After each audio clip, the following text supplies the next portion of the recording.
तो ये मुख्य मुद्दा है, परिवार बढ़ाओ। भाई जमीनें बंटने लायक हमारे पास नहीं है, और जिनके पास जमीनें नहीं है बच्चे उनके भी भूखे नहीं मरते। जब दूसरे लोग कमा के खा सकते हैं, हमारा बच्चा भी कमा के खा सकता है। तीसरा, मैं युवाओं से कहना चाहता हूं कि ये जो सूखे नशे, यहाँ मेरठ के भी कुछ युवा बैठे, आप ज्यादा ध्यान दो, क्योंकि मेरठ में पैसे वाले युवा हैं, ये सूखे नशे ज्यादा करें। विराट हंस रहा। देखिए, ये नशा जहां आपके शरीर को खराब करता है, आपकी मान मर्यादा प्रतिष्ठा को खराब करता है, वहीं आपके परिवार को भी करता है। मैं तो इतना कहना चाहता हूं, अपनी भी सोच लो और अपने साथ साथ अपने पीछे अपने परिवार की सोच के आप खुद निर्णय लो कि आपको किस दिशा में जाना। तीसरा, हम लोग एक मुहिम चलाते हैं। आज एक गाना भी लॉन्च हुआ शहीद आजम सरदार भगत सिंह जी के लिए, और हम सरकारों से मांग करते हैं, सरदार भगत सिंह जी, राजगुरु और सुखदेव इस देश के करोड़ों करोड़ों लोगों के आइडियल हैं। उन लोगों ने अपना सब कुछ न्यौछावर किया, तब हम आज खुली हवा में सांस ले रहे हैं।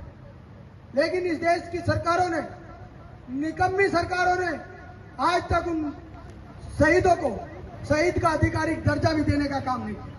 अंग्रेजों ने जो इतिहास में लिख दिया, उसी परिपाटी को चलाने का काम यहाँ की सरकारें करती हैं। साथ हम चाहते हैं कि हमारे इन तीनों क्रांतिकारियों को आधिकारिक रूप से शहीद का दर्जा मिले, और इसके लिए हमें कोई आंदोलन चलाना पड़ेगा।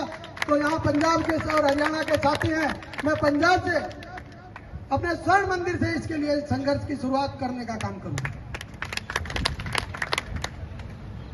सम्मानित साथियों, आप सब यहाँ बुद्धिजीवी लोग हैं। ये सरकारें और सरकारों में शामिल नेता ये अपने मुकदमे 1 मिनट में वापस करते हैं, लेकिन हरियाणा में आरक्षण आंदोलन में हमारे परिवारों के सैकड़ों लोगों के खिलाफ मुकदमे हैं। वो घर बर्बाद हो गए, उन युवाओं का भविष्य खराब हो गया। हम सरकारों से अपील करते हैं कि आप मानवीय आधार पर उन मुकदमों की वापसी करें, उन युवाओं के भविष्य को और उन परिवारों के भविष्य को बचाने का काम करें। और हरियाणा के प्रदेश अध्यक्ष और राष्ट्रीय महासचिव हमारे संगठन यहाँ है। चुनाव अभी हरियाणा में है, चुनाव के बाद अध्यक्ष जी मैं आऊंगा अम्बाड़ा, और वहां से हम लोग चंडीगढ़ जाएंगे और एक प्रयास करेंगे हम लोग कि हमारी इस मांग को ये सरकारें मानने का काम। एक सामाजिक अपील मैं करना चाहता हूं। यहां हमारे बुजुर्ग बैठे हुए हैं, 60 साल से ऊपर के जो हमारे बुजुर्ग हैं, मैं आपसे हाथ जोड़ के निवेदन करता हूं। एक दो ऐसे मुझे हमारे बड़े बुजुर्ग दिख रहे हैं जिनके सिर पे टोपी है, 2 लोग दिख रहे हैं। मैं आप सबसे अपील करता हूं कि सफेद टोपी जो जाट की पहचान थी, उसको आप दोबारा लगाना शुरू करो, ताकि हमें दूर से दिखे कि हमारा चाचा था कोई ना कोई चारा। लगाओगे कि नहीं लगाओगे? नहीं लगाने के जी में नहीं है, लगानी पड़ेगी, नहीं तो मैं गांव में आके खुद बांटूंगा। सम्मानित साथियों, मैं फिर अपने युवाओं से अपील करता हूं कि आप अपने बुजुर्गों को, अपने महापुरुषों को पढ़ो, अपने इतिहास को पढ़ो, इस जाट जाति के संघर्ष को पढ़ो। जब आप पढ़ोगे तो आपको एहसास होगा कि हमारा कितना गौरवशाली इतिहास है। और एक अपील मैं यहां से करना चाहता हूं साथियों, राष्ट्रीय जाट महासभा भारत का उद्देश्य है कि हम लोग अपने मान सम्मान और स्वाभिमान की रक्षा करें। कोई हमारे मान सम्मान और स्वाभिमान की तरफ आंख उठा के देखेगा तो हम बर्दाश्त नहीं करेंगे।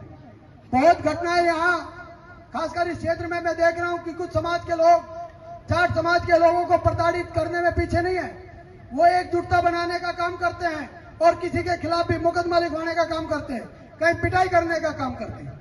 हम भाईचारे को मानने वाले लोग हैं, लेकिन हम भगत सिंह को भी पूछते हैं।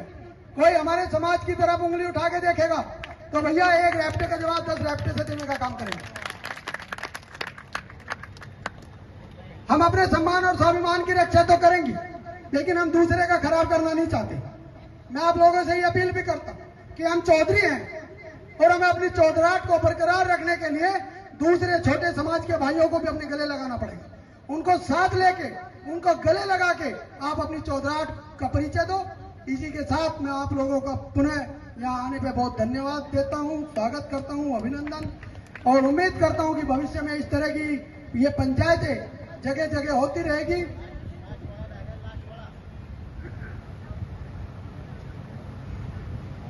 ये एक यहाँ इस क्षेत्र की मुख्य मांग है। मैं आज शाम को ही मुख्यमंत्री को चिट्ठी लिखूंगा संगठन